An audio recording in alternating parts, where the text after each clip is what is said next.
گزشتہ 10 دنوں کے درمیان شہر کے مختلف مقامات پر ڈینگو کی وبا تیزی سے پھیل رہی ہے۔ اس وبا سے بچنے کے لیے محکمہ صحت عامہ نے احتیاطی تدابیر اختیار کرنے کی ہدایت دی ہے۔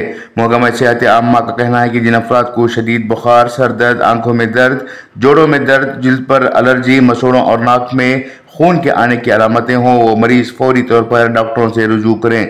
ڈینگو کی بخار ایک طرح سے مہلک ہے، اس وجہ سے ابتدائی مرحلے میں ہی احتیاط برتنے کی ضرورت ہے۔ ڈینگو کی وبا سے بچنے کے لیے جن احتیاطی تدابیر کو اختیار کرنے کی ہدایت دی گئی ہے، ان میں سب سے پہلے بخار آنے پر خون کا معائنہ کرنے، قریبی ڈاکٹروں سے رجوع کرنا چاہیے، کھانے میں نرم غذا کا استعمال کرتے ہوئے گرم پانی پینا ہوگا۔ اس کے علاوہ زیادہ سے زیادہ آرام کرنے کی بھی ہدایت دی گئی ہے۔ سوتے وقت مچھردانی کا استعمال لازم ہے۔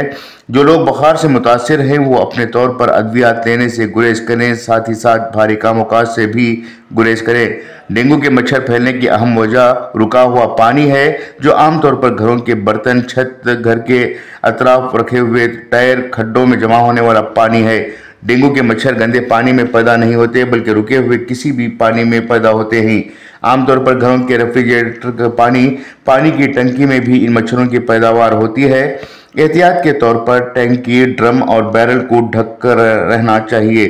گھر کے اطراف و اکناف پلاسٹک کی اشیاء، ٹائر، ناریل کے چھلکوں میں جب بارش کا پانی ٹھہرتا ہے تب بھی ان مچھروں کی پیداوار ہوتی ہے۔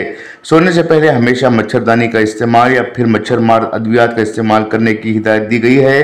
غورطلب بات ہے کہ شموگا میں کئی لوگ اس مرض کا شکار ہو رہے ہیں، اس لیے فوری طور پر احتیاطی تدابیر اختیار کیے جائیں۔